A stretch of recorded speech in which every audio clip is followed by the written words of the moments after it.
روس کے بالکل مشرقی کونے میں ایک علاقہ ہے کمچٹکا۔ ذرا تصور کریں کہ وہاں ایک صبح آپ کی آنکھ کھلتی ہے اور کھڑکی سے باہر ہر چیز 1 فٹ 2 فٹ نہیں بلکہ کئی فٹ برف کے نیچے دبی ہوئی ہے۔ جی آپ کی گاڑی بس ایک سفید ٹیلا بن چکی ہے، سڑکیں غائب ہیں اور ایک عجیب گہری خاموشی ہے۔ یہ منظر سوچنے میں جتنا خوبصورت ہے اتنا ہی شدید بھی ہے نا؟ بالکل، اور یہی تو اس کی خاص بات ہے۔ دیکھیں، کمچٹکا کی جو برف باری ہے نا، وہ صرف موسم کی تبدیلی نہیں ہے، یہ تو ایک پورا جغرافیائی اور میں تو کہوں گا کہ ایک موسمیاتی شاہکار ہے۔ اچھا، موسمیاتی شاہکار کیسے؟ دیکھیں، یہ کوئی عام برف نہیں ہوتی ہے۔ کمچٹکا رنگ آف فائر کا حصہ ہے، یہاں 100 سے بھی زیادہ آتش فشاں ہیں۔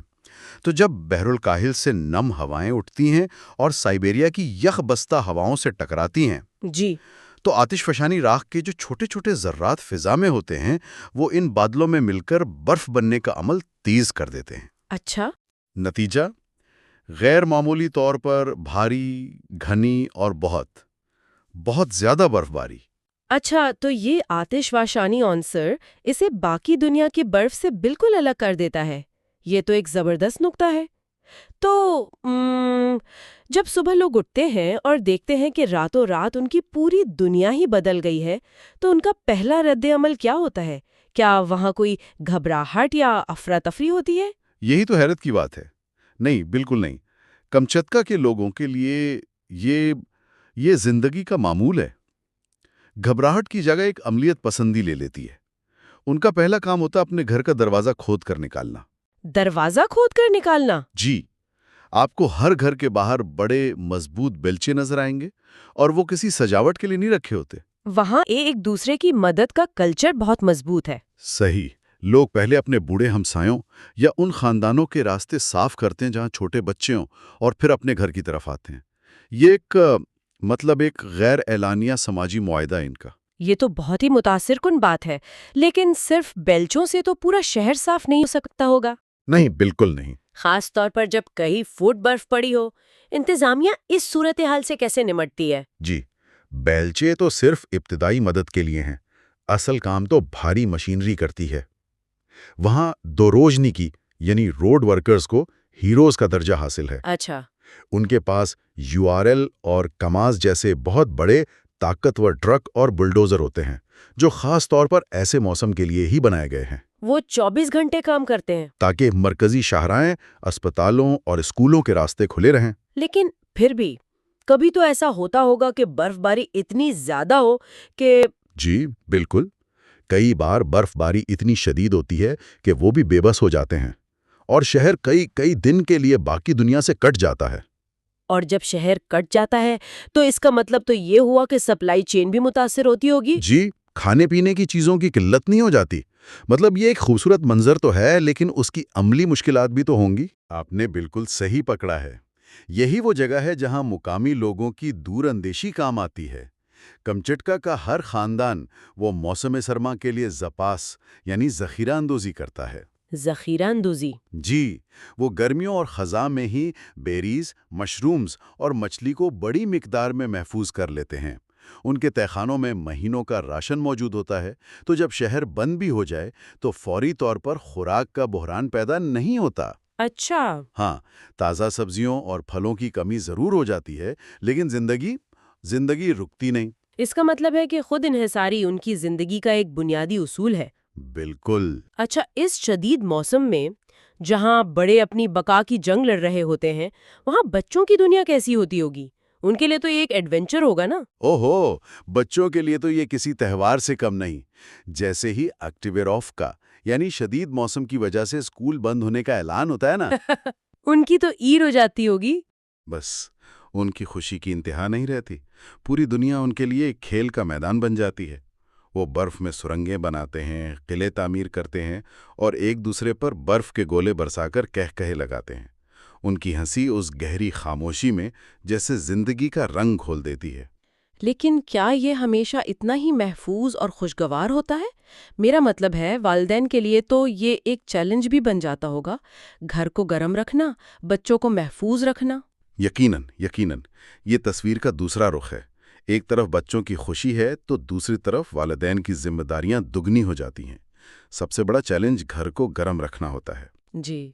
کئی علاقوں میں بجلی کا نظام بہت پرانا ہے اور برف کے بوجھ سے تاریں ٹوٹ جاتی ہیں، جس سے کئی دن بجلی غائب رہتی ہے۔ اوہ۔ ایسے میں لکڑی کے چولہے یا پھر جنریٹر ہی سہارا ہوتے ہیں۔ خوراک کا انتظام اور بچوں کو ٹھنڈ سے بچانا یہ ایک مسلسل جدوجہد ہے۔ تو یہ خوشی اور مشکل کا ایک ملا جلا تجربہ ہے۔ یہ جو مل جل کر کام کرنے اور ایک دوسرے کا سہارا بننے کا جذبہ شہروں میں ہے، کیا اس کا تعلق وہاں کی فطرت کے قریب رہنے سے ہے؟ مجھے کمچٹکا کے پہاڑوں اور جنگلی حیات کا خیال آ رہا ہے، جہاں بقا کا انحصار شاید اسی اصول پر ہوتا ہے۔ یہ ایک بہت گہرا تعلق ہے۔ آپ شہر کی حدود سے باہر نکلے نا تو کمچٹکا کی اصل طاقت اور ہیبت کا اندازہ ہوتا ہے۔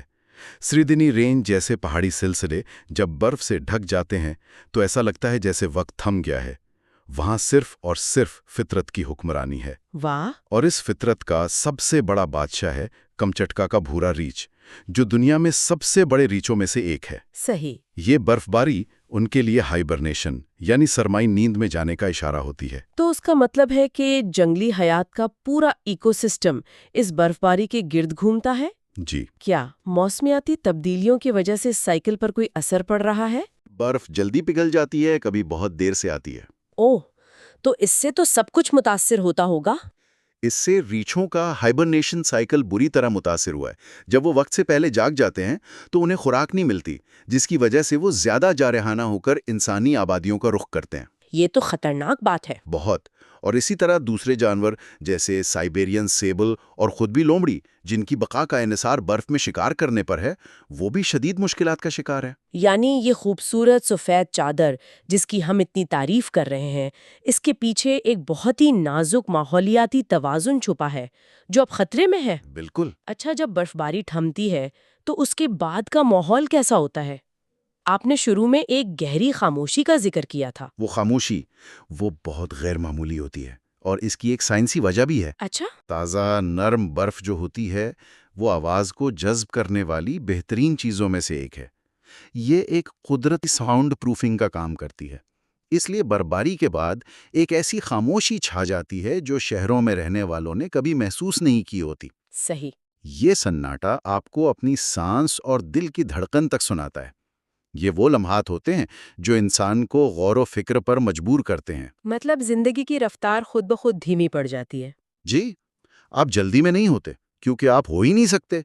ہر قدم سوچ کر رکھنا پڑتا ہے۔ یہاں سے یہ بہت دلچسپ بات سامنے آتی ہے کہ زندگی صرف تیز رفتاری کا نام نہیں بلکہ ٹھہراؤ اور احساس کا نام بھی ہے۔ آج کل کے دور میں جب کوئی بھی چیز چھپی نہیں رہ سکتی تو کمچٹکا کی یہ برفباری عالمی سطح پر کیسے دیکھی گئی؟ صحیح کہا آپ نے۔ میرا مطلب ہے ہمارے لیے تو یہ انسٹاگرام پر ایک خوبصورت تصویر ہے، لیکن ان کے لیے یہ زندگی کی ایک حقیقت ہے۔ بالکل۔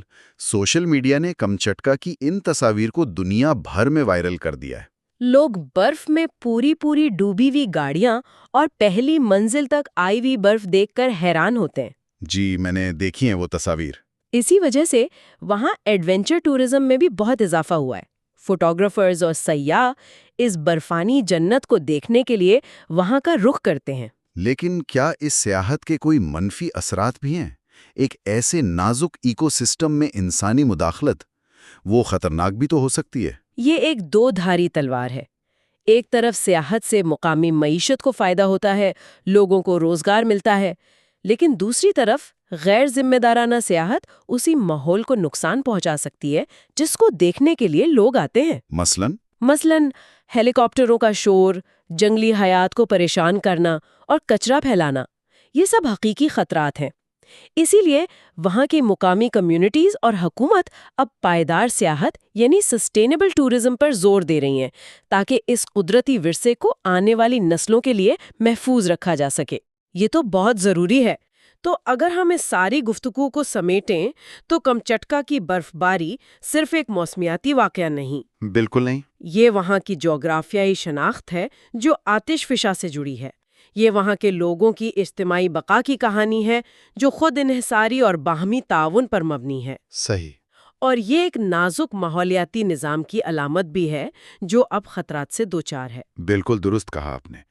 یہ ہمیں سکھاتی ہے کہ قدرت کی بے پناہ طاقت کے سامنے انسان کتنا بے بس ہے، لیکن ساتھ ہی یہ بھی دکھاتی ہے کہ انسان اسی قدرت کے اصولوں کے مطابق ڈھل کر کیسے زندہ رہنا سیکھتا ہے۔